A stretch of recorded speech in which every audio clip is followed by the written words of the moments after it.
Rack and roll. Shadows of Centris.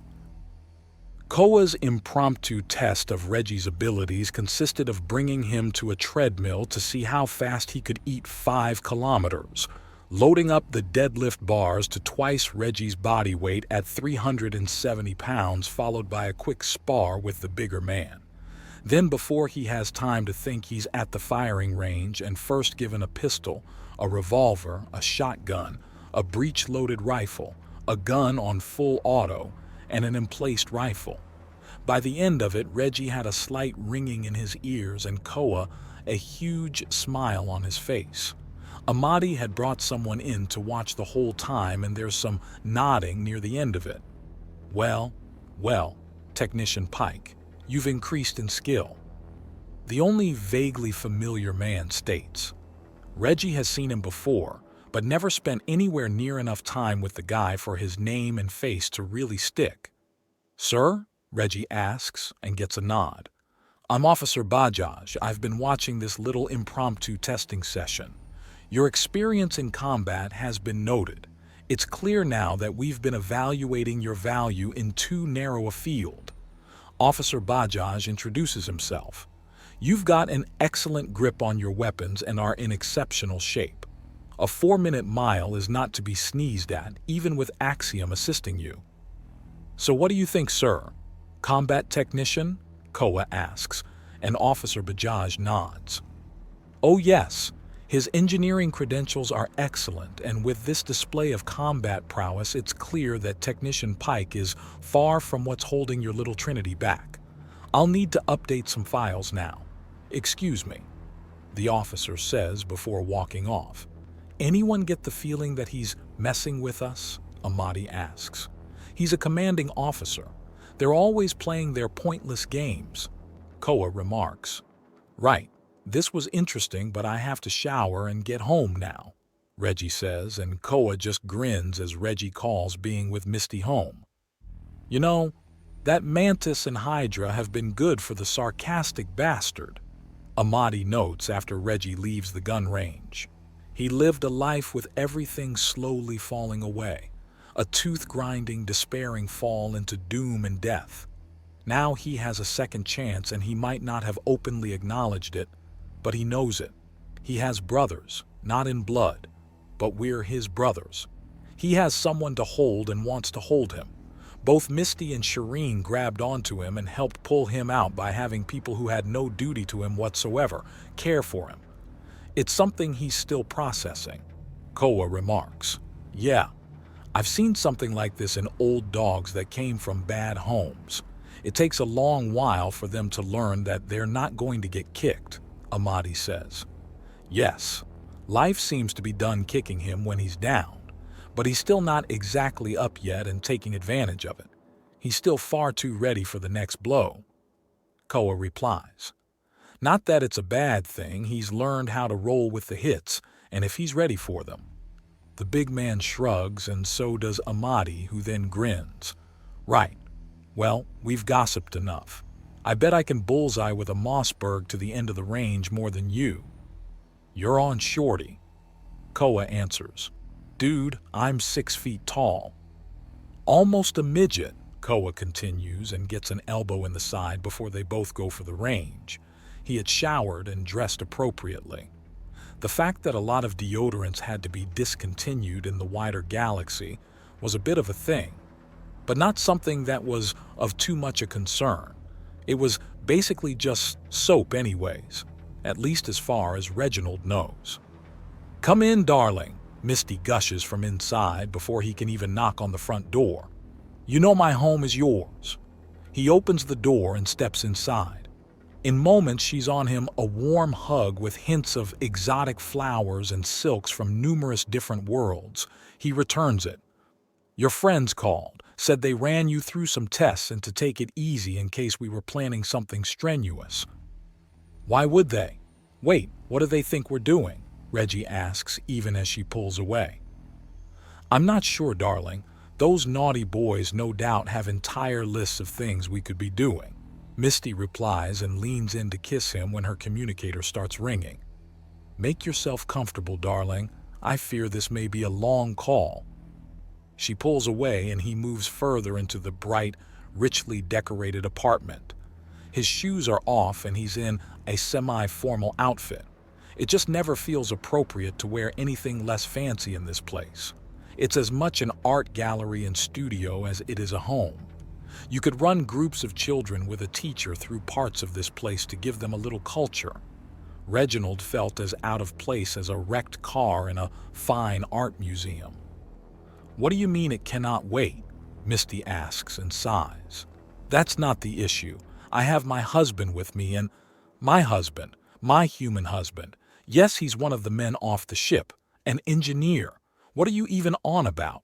Madam, I thought this conversation was because you wanted a Jade Blade special order." Reginald looks towards Misty in concern, but she smiles at him and offers a wink to him. "Well, it was going to be a quiet evening with my husband. You know, proper wooing and romance. Well, pardon me if I like having love in my life. I will ask him." She already has his attention when she pulls the communicator away and places one of her blade arms over it to dull the sound. One of my clients has had a sudden change of schedule and needs to be fitted for her gown now. I don't wish to cut off our evening, but she's paying the premium rate. "I like watching you work. Don't feel bad for being successful," Reginald says, and she smiles at him. "It appears we will be able to fit you in, darling. My husband will be about, so I hope you're not the shy type," Misty says into her communicator. Whatever the answer is, it must have been amusing as her eyes light up. "Oh, darling, don't be silly. Mixing business and pleasure like that is rarely a good idea. You'll be here in the hour? Excellent. That's plenty of time to prepare. I shall see you soon," Misty says before deactivating the communicator and then hurling it across the apartment and into an easy chair. She takes a few deep, hard breaths as she steadies herself and turns to find Reginald next to her, whisper quiet on his feet with his shoes off, and reaching out to comfort her. "Are you all right?" "No. I wanted a lovely evening, just the two of us. Perhaps Shireen if she's not exhausted by her work." "Should I have said no then?" he asks, and she shakes her head. "No, that's not it. Madame Olfus is a very wealthy and very prestigious customer. She would not have gotten a no regardless. It's just frustrating in the extreme," Misty says, and the hug she gets from Reginald isn't the sort to sweep someone off their feet. He's not as certain as that, but it is genuine, and she leans into it until it grows stronger.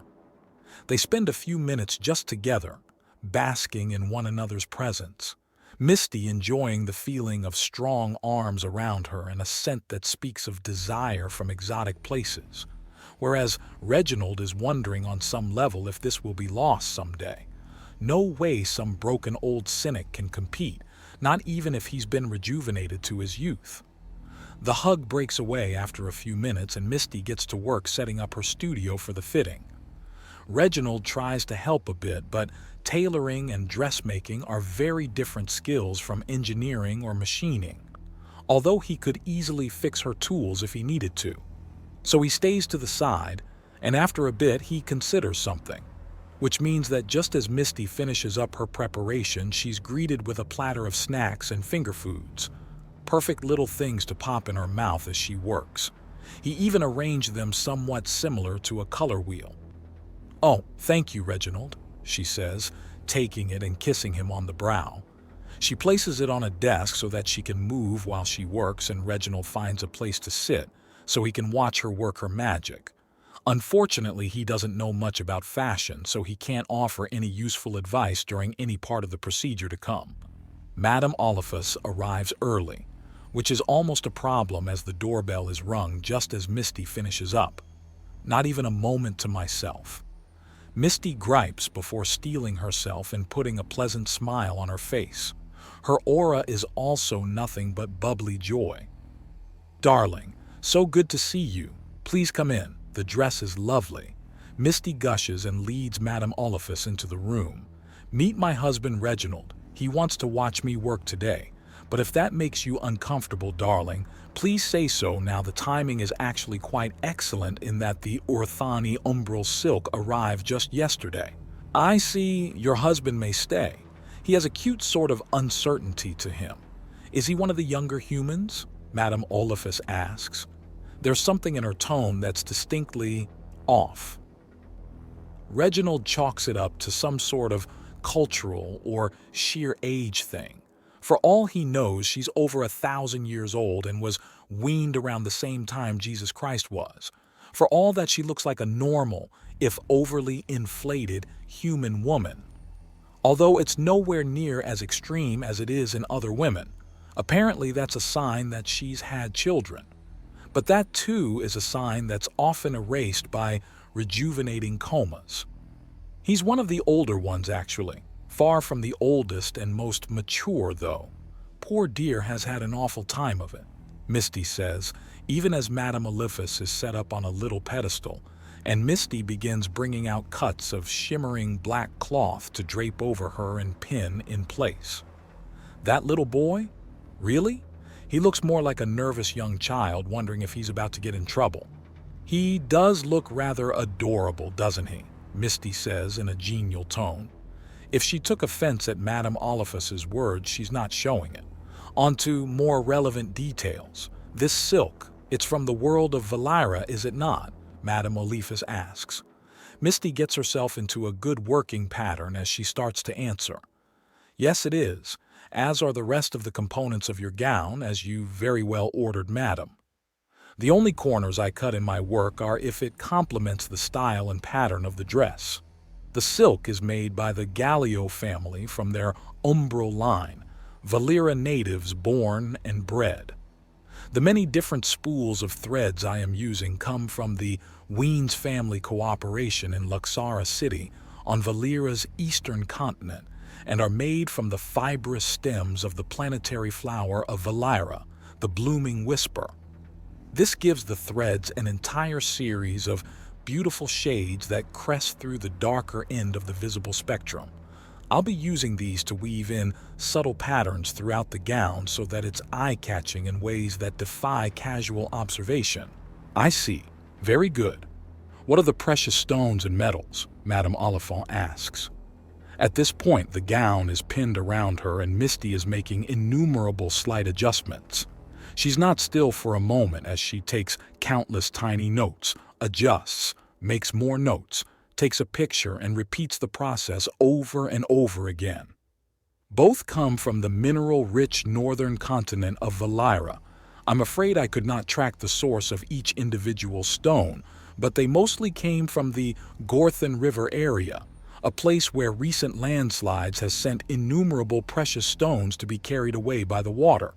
Sifting through the silt to find the stones has brought many a woman a great windfall. And the metal? Lady Olfus asks. Kutha is an alloy, so it comes from two relatively small mines of Valira. They don't have too great a supply, but I was able to get a fair amount for it. Unfortunately, metalworking and gem cutting are not my forte, so I have hired an expert to use the components. I have some pictures of their progress if it would interest you, madam. I will take you at your word and reputation, Miss Jadeblade. I came to you for excellence, and that is exactly what I expect and what I have so far seen, Madame Olfus says before glancing at Reginald and smirking slightly. You, Reginald, is it? Yes, I'm Reginald Pike, a technician and engineer on the Dauntless. Excellent. Then perhaps you could tell me about that unusual construction of your ship.